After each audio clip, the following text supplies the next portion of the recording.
হরে কৃষ্ণ। প্রিয় কৃষ্ণ ভক্তবৃন্দ, আজও আপনাদের মাঝে উপস্থিত হয়েছি আরও নতুন কিছু আপনাদের শ্রবণ করানোর উদ্দেশ্যে। তো আসুন জেনে নেওয়া যাক এবং শ্রবণ করা যাক। রাধে রাধে। বিষ্ণুর উপাসনায় পূজা করা হয় শালগ্রাম বা শালগ্রাম শিলা। বৃক্ষ পূজার রীতি আমাদের দেশে সুপ্রাচীন। শিবলিঙ্গের পূজার কথা তো আমরা জানি, খানিকটা সেই পরম্পরাই যেন দেখা যায় শালগ্রাম শিলার পূজার ক্ষেত্রেও।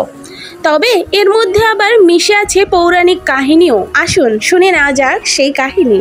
বিষ্ণুর উপাসনায় বা পূজায় শালগ্রাম শিলার ব্যবহার সে আদি শঙ্করের কাল থেকেই হয়ে আসছে। পবিত্র এই শিলা দর্শনের উপদেশ দেওয়া হয় তীর্থযাত্রীদের বা পুণ্যার্থীদের। প্রকৃত শালগ্রাম শিলার দেখা পাওয়া বেশ দুঃসাধ্য। নেপালের পশ্চিমে গণ্ডকী বা কালীগণ্ডকী নদীতেই একমাত্র এই শিলার দর্শন মেলে। শালগ্রাম শিলা যেখানে পাওয়া যায় তা হরিক্ষেত্র বা মুক্তিনাথ নামে পরিচিত। মহামতি ভীষ্ম যখন তীর্থ দর্শনে বেরিয়েছিলেন তখন তাকেও এই হরিক্ষেত্র দর্শনের কথা বলেছিলেন মহর্ষি পুলস্ত্য।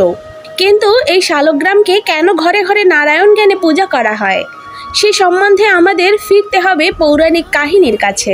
সে কাহিনী শঙ্খচূড় নামে এক দানবের। তিনি পূর্বজন্মে ছিলেন কৃষ্ণ সখা সুদামা। অভিশপ্ত হয়ে দানবের ঘরে জন্ম হয়েছিল বটে, কিন্তু তিনি বিষ্ণু ভক্তই ছিলেন। এই শঙ্খচূড়ের নেতৃত্বে দানবরা দেবতাদের বিরুদ্ধে যুদ্ধ ঘোষণা করেন। কিছুতেই দেবতারা তাকে পরাস্ত করতে পারছিলেন না। শঙ্খচূড়ের বীরত্বের কাছে হার মানতে হচ্ছিল তাদের। আসলে অবতীর্ণ হলেন স্বয়ং মহাদেব। তিনি জানতে পারেন শঙ্খচূড়ের শক্তি আসলে দুটো, এক তার বর্ম আর দুই তার সতীলক্ষ্মী স্ত্রী। এই দুয়েরই হরণ না হলে শঙ্খচূড়কে পরাস্ত করা সম্ভব নয়। এদিকে শঙ্খচূড়ের মৃত্যু নির্ধারিত হয়েছিল শিবের হাতেই, নইলে সুদামার সাপমোচন হবে না। আরও একটি ঘটনার সংযোগ ছিল এইখানে। তুলসী দেবী একদা ভগবান বিষ্ণুকে স্বামী রূপে পাওয়ার জন্য তপস্যা করেছিলেন।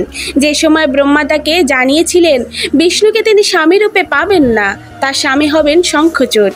এই দুই ঘটনা মিলেমিশে এক হয়ে গেল। ভগবান বিষ্ণু এবার খানিক ছলনার আশ্রয় নিলেন। শঙ্খচূড়ের বর্ম চেয়ে নিলেন ভিক্ষাচ্ছলে, আবার তুলসী দেবীর সঙ্গও করলেন। এই দুইয়ের কারণেই পরাস্ত হলেন শঙ্খচূড়। আসলে মুক্তি পেলেন সুদামা, আর তুলসীরও মনোবাঞ্ছা পূর্ণ হলো। কিন্তু তিনি তো স্বামী হিসেবে শঙ্খচূড়কেই বরণ করেছিলেন। তাই বিষ্ণুর ছলনায় ভারী ক্রুদ্ধ হলেন তুলসী দেবী। অভিশাপ দিলেন স্বয়ং বিষ্ণুকে। আবেগহীন হয়ে যে কাজ তিনি তার সঙ্গে করেছেন সেরকম আবেগহীন পাথর হয়েই থাকতে হবে।